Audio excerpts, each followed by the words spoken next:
So you want to achieve greatness beyond that steppe, huh? Then you've come to the right place for your Scythia faction guide.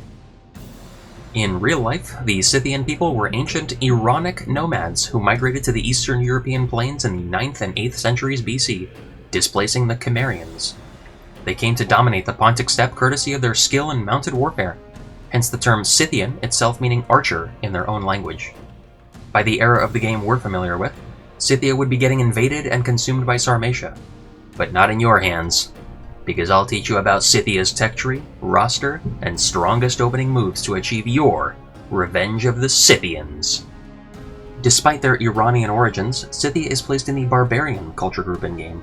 An upside to this is the fact that the barbarian culture is the most widespread on the map, meaning as you expand westwards into Germania, Dacia, and Gaul, you'll never experience culture penalties, allowing for quick assimilation and therefore more mobility.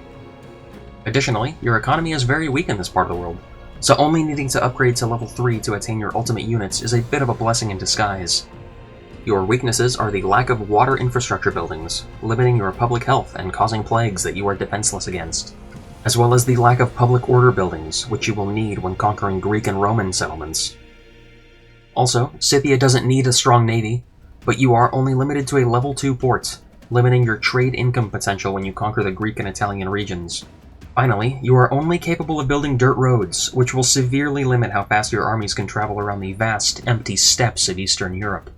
Your starting settlements are the furthest apart in the entire game, rivaled only by Numidia, but even they get to construct paved roads. Let's meet your roster. For your infantry, your choices are extremely limited, just peasants and axemen. In the early game, the peasants can actually serve as a reasonable substitute for infantry to drive rams to enemy gates to allow your other units to enter and fight.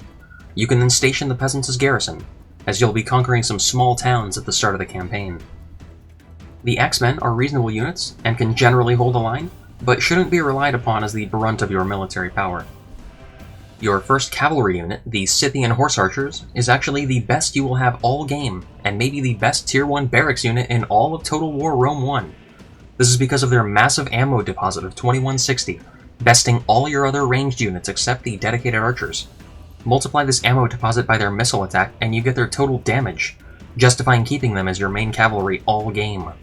They are also considered fast-moving light cavalry by the game, therefore making your second cavalry unit essentially useless. You also have access to the unique Warhound unit, which will scare enemy units, but are easily defeated by heavy infantry. They may cause a rout if you send them into a pack of infantry fighting, but most of your battles won't look like this. Use one at most in any stack. The Scythian nobles are a great unit for charging into the rears of your enemies with their whopping 10 charge bonus, one of the largest in the game. You can use them to break spear units while your ranged units shell them to weaken them. Scythian noble archers are not worth the increased melee attack for lost range strength. If you want dedicated heavy cavalry, go with the Scythian nobles. You get 2 cavalry units via the Api religious building, the first being the Headhunting Maidens, who have a unique armor-piercing primary weapon, useful for taking out enemy generals and the armored Greek and Roman units. They will be difficult to reinforce after conquering cities, as you have to build the second level Api religious building, and only have a defense skill of 1, so don't keep them in battle against non-generals, but rather keep charging.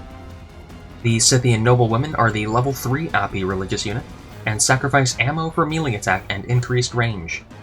In my experience, it's best to specialize in one ability and not be mediocre at multiple, so I'd give these a miss. Your first ranged unit is the Archer Warband, and has perfectly serviceable early game statistics.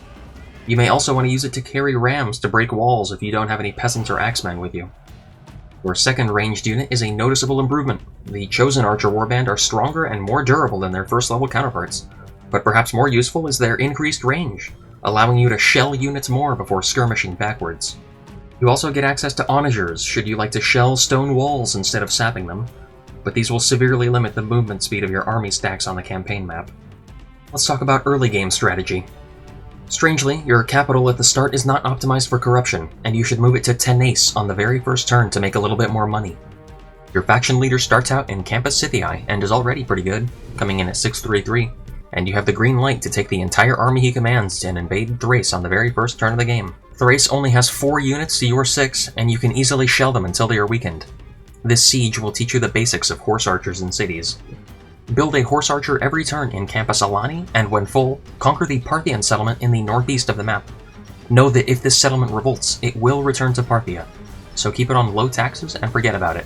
Take the army in Thrace and conquer Chersonesos with it. Bring the army from Campus Sarmati to assist. Move your capital to Chersonesos and take this army westwards to conquer the barbarian settlements and Germania. Send a diplomat towards Greece and another towards Armenia. For whatever reason, the AI will give you extremely large sums of gold either to ally them, or for your map information or trade rights. I don't know if this is a bug or not, but definitely diplomatically deal with the Greek and Eastern factions to build up your settlements and armies for as long as you can before you declare war on them. Here are some threats to success you may encounter. When fighting Germania, you'll notice their spear warband requires the most amount of arrows to kill. You may want to consider targeting their shirtless units and withdrawing if their spear units are the only ones left and you've got no more ammo. It's important to be quick about conquering Thrace before Dacia gets any bold ideas about attacking you. Attacking cities with stone walls is especially difficult to Scythia. The tight streets are directly antithetical to your wide and mobile armies. It's best to use units that can sap and create holes in the walls through which you can shell. Also, cavalry units cannot capture enemy gates of stone walls, so you will need either infantry or archers to head on up there and stop the towers from shooting at you. If you don't have much or any infantry, your archers can't withstand infantry and cavalry charging them during battle. I recommend spawning them far away from your starting ground to maximize their effectiveness. I'd like to show what most of your battles will look like as Scythia. Use your missile cavalry of choice to skirmish until they run out of ammo, then use your archers to do the same. If you have infantry, they should ideally be the last to fight, engaging weakened units to maximize their effectiveness. The same for sieging wooden walls. Use your ranged units to simply indirectly fire over the wall onto enemy units.